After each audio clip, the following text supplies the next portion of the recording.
Hello, this is me, Erika Stahl from Hornstein. And this is Luca De Biase. Welcome to ReImagine TALKS, the podcast to challenge the way we think. And today we are delighted to be here with Professor Marcin Napiórkowski to together explore the concept of narratives. Marcin Napiórkowski is a professor at the Department of Contemporary Culture at the University of Warsaw. He specializes in the analysis of narratives and in particular contemporary mythologies.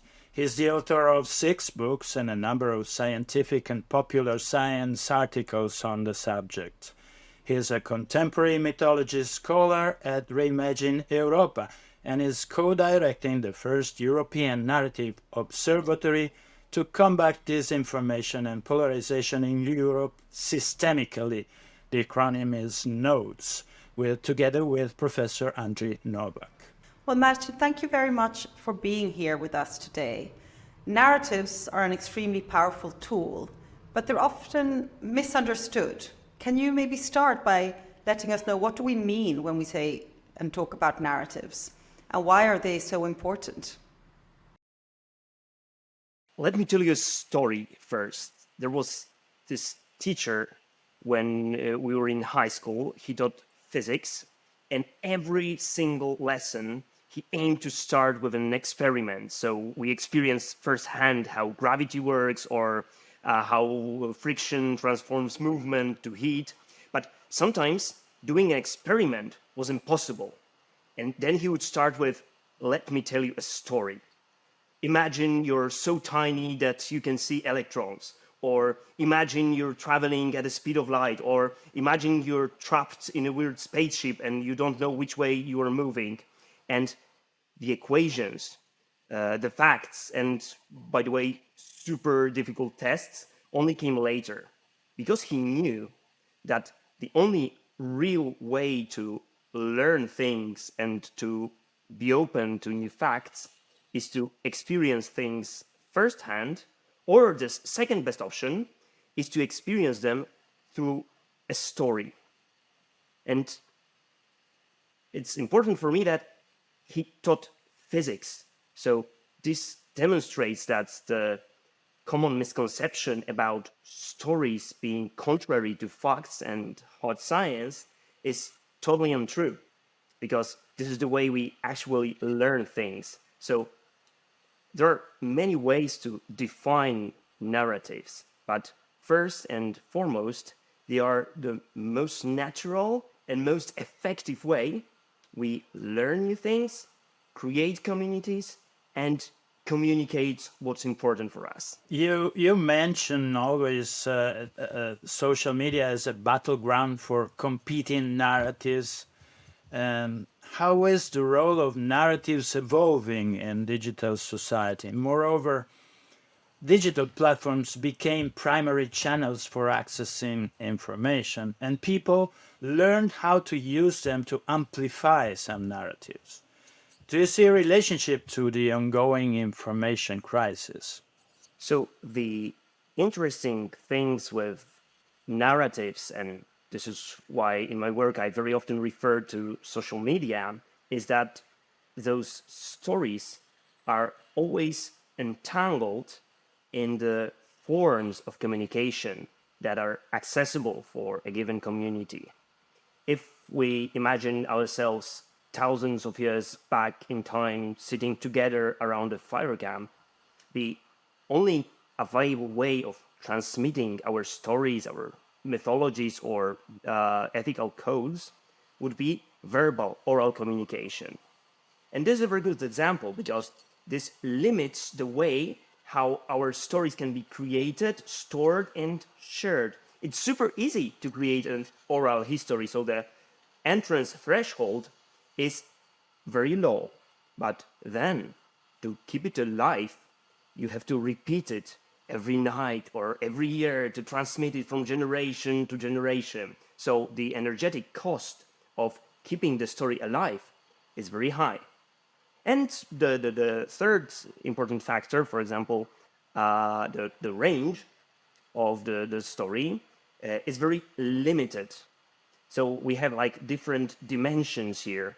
The entrance threshold, the cost of sustaining narrative, the range of narrative. This is all determined by the medium which is available for people. Then, for example, writing enters the stage and everything changes. The range and the time that story can stay in the archive, for example, is almost unlimited. But on the other hand, the entrance threshold is much higher. You have to learn to write. You have to learn to read. You have to have some special social position, for example, to be able to create laws or to interpret even the sacred texts. And then, when we think about social media, a fascinating thing happens because they share qualities of both of these modes of transmission. So the entrance threshold is again super low. Everybody can say anything in social media, but the range is almost unlimited. It's global, and the energy cost of sustaining is actually negative because you have to put a lot of work to actually get rid of something in the internet. And this is why the stories are both lasting forever and very primordial, so we can still share and enjoy very, very old stories, but they also change and adapt with every media revolution. This is why it is so important to understand the dynamics of social media, because they are the natural environment in which information and disinformation spreads right now. This is really fascinating. So, do I understand correctly that narratives are not only vessels to help us transmit ideas and facts, but they also help us transmit deeper values, codes and symbols that make us feel united with other people? How do narratives work in this social context? So the interesting thing with narratives and values and community building is that it's not only content that works this way. Narratives are also forms or molds for social cohesion and for values. So when we analyze narratives, not only what happens and to whom is important, so the content of the story, but also the very fact that certain people share some narrative patterns. And actually, these patterns in my everyday work are very often more interesting and revealing that the content of the stories.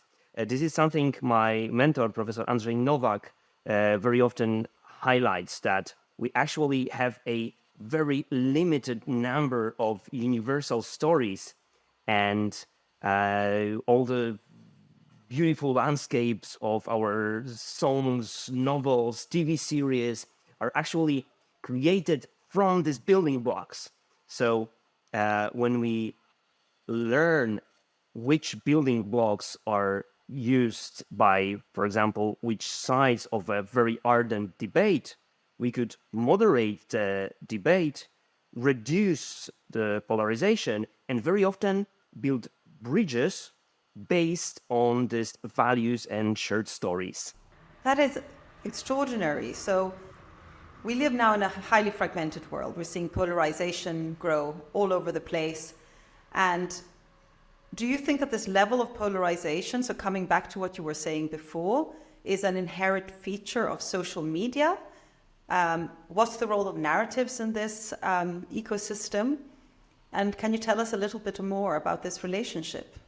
So, unfortunately, the current polarization we observe is definitely a product, or rather a byproduct of the social media, because the current dominating business model here is that they rely on advertisements and they need to be very attention grabbing and even addictive to be effective. So the algorithm is not evil. It just looks for whatever grabs our attention, whatever makes people spend more time in social media. And it just so happens, it doesn't mean we are evil, that we're naturally fascinated by things that are antagonistic, that are dramatic, that have this tension.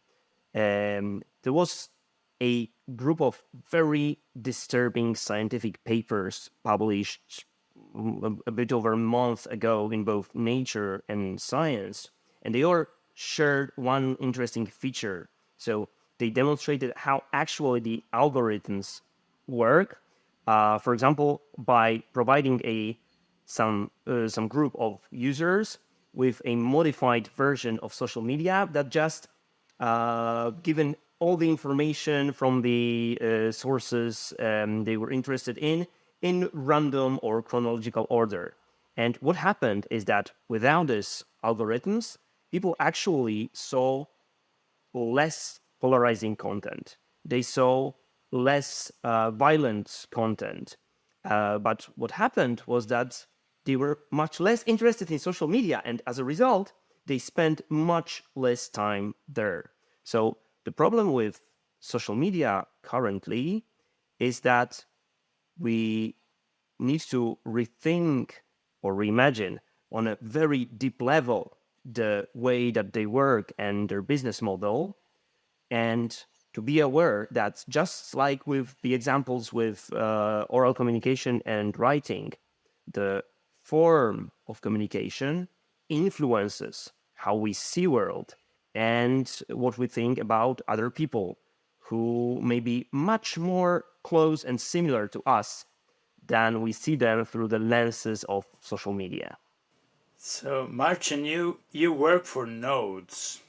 Do you think that this kind of research project can help change the tendency to fragmentation and polarization in our society? So what I like best about NOS, which is the Narrative Observatory to Combat Disinformation in Europe systematically, is that we have this ambitious goal to create a complete map of narratives in public sphere in given areas. And we are not interested only in disinformation. We don't only track fake news. We also focus on political communication, mainstream media, scientific communication. So what we get as a result is a very broad map of different stories and different values that are either shared or not shared by these different groups and communities. And the work we've already done under the supervision of Professor Andrzej Nowak suggests that many of the narratives about climate are not really about climate. The climate change and energetic transformation are very often only props that are used to express very deep fears or hopes or ambitions on a very general level. And what was very fascinating for me when we started to discover this map was that a lot of these values and emotions are actually shared by both sides of the conflict. What does it mean? This means that maybe a large part of what we were doing as a part of informing about climate change, we've done wrong. Because instead of building bridges and appealing to the values that are shared by these people, we're building walls and antagonize them by creating a polar distinction into two camps, those who are right and those who share fake news. And again, I started this all with the example of my physics teacher. This is not about negotiating facts. The facts are there, and serious scientists are doing their best to get as much information about climate change as we can. But again, we never see pure facts. We always start with, let me tell you a story. So the fascinating things about notes is that we actually try to reverse this mechanism and to start with, let me hear your story. Please tell me your story. What is in there? What is important for you? And only by doing this, by listening, monitoring narratives, and trying to understand them, we will be able to see how is it possible that certain groups, certain people are still very prone to disinformation in the situation when we really have a lot of certain scientific facts on our side. Thank you, Marcin. You mentioned that people often mean things that are different from what they say. There has been a lot of talk about alternative facts. There's been a lot of talk about you don't understand me. Are you saying that narratives actually hide the real meaning and that narrative analysis can provide a kind of value-neutral key to help us communicate better, to help us bridge these gaps and, taking examples of, what Nelson Mandela did in South Africa, use these insights to change the conversation in order to move towards an area that's more productive and less polarizing? Indeed. Andrzej Nowak loves the term narrative plausibility. So, as he explains it, we just look at a story and say, well, things like this happen or things like this never happen. So this makes certain forms of communication accessible or inaccessible to certain groups of people. And by listening carefully to those with whom we tend to disagree, we're not forced to abandon our values. We're not forced to negotiate facts. We're building a community of empathy, because this is the wonderful things about stories and narratives. So as my physics teacher knew, the experiments are great and it's great to experience things firsthand. But narratives, they give us even bigger power, because with narratives, we can relive the different scenarios and see the alternative costs. With narratives, we can see one scenario from different point of views, like in all those great novels and movies.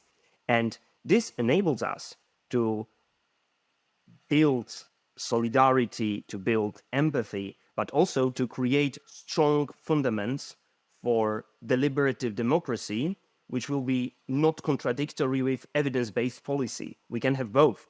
We can have non-negotiable facts and empathy to understand that certain people view them from different angles. And those things are not contradictory. Marcin, with the AI and the possibility that artificial intelligence generates a lot of content that goes with narratives that are manipulating or used for disinformation, will be more important to build new narratives or to have an audience that is able to decode narratives and from where they come from? Unfortunately, I'm not an expert in the field of AI, and I still wait to read this final book or listen to final podcast when some expert will finally explain me precisely what's the relationship between possible new narratives and AI. But I can share two intuitions here. So the first one is the way AI will influence our narrative landscape is much more complicated than just by producing new narratives. Because first and foremost, what we observe even now in nodes is that AI became a main topic that appeared in different areas. So let me give you an example here. For people who tend to believe in technological solutions of climate crisis, the development of new AI technologies was a final solution that we don't have to worry, because the new technology will come, and with the help of AI, we will definitely be able to solve this problem in 5 or 10 years. So maybe right now, we don't have to make drastic moves. This can be very dangerous and disturbing. On the other hand, we observe how people for whom the main narrative is that we need to resist a green dystopia, and that the whole climate thing, it's just an opportunity for strong people in Brussels, or in my case in Warsaw, to take control over every aspect of our life. For these people, AI is the final proof that they have so powerful tools that they will be able to manipulate everything. So I'm not an expert. I don't know what kind of narratives AI will be able to produce, but I already see that the AI itself became a key part of almost every narrative we analyze. And the second tiny thing is that when we identify this map of narratives, then with a larger group of researchers, we read thousands of articles to make sure that we didn't miss anything important.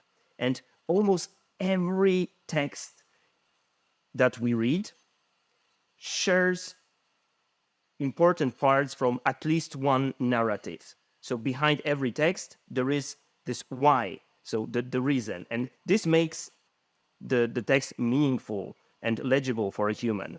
It works for every text unless it was written by AI.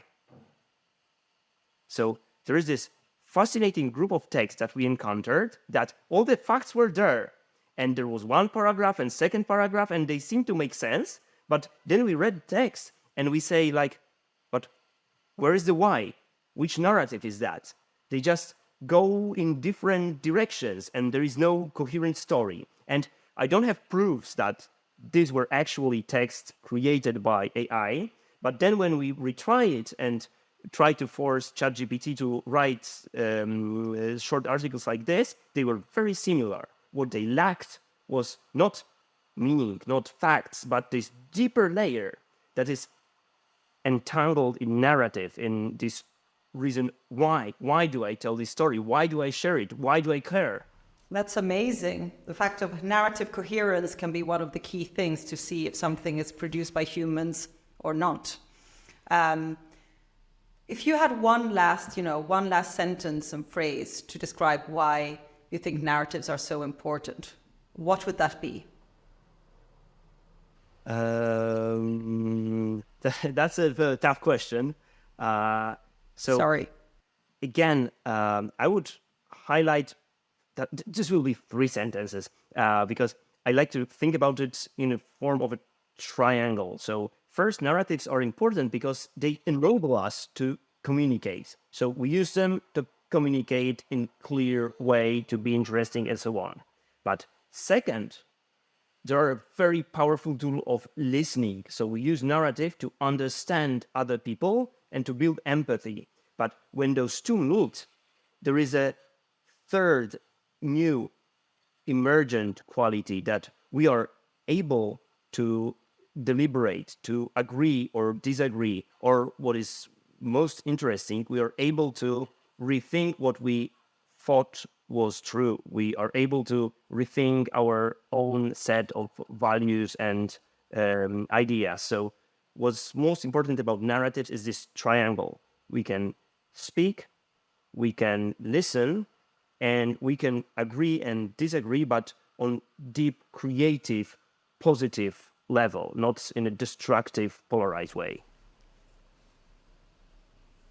That was a long sentence, sorry. Well, I was just going to say thank you very much, Marcin, for being here with us today and to sharing your insight and enormous expertise on the role of narratives, because I do think that in a world, as Manuel Castells always says, where perceived reality is reality, I think understanding how narratives work and using them to communicate better will probably be an essential part in this global world to protect our democracies, to protect collaboration, and to ensure that we have a happy future. Thank you very much, Eric and Luca. Thank you very much.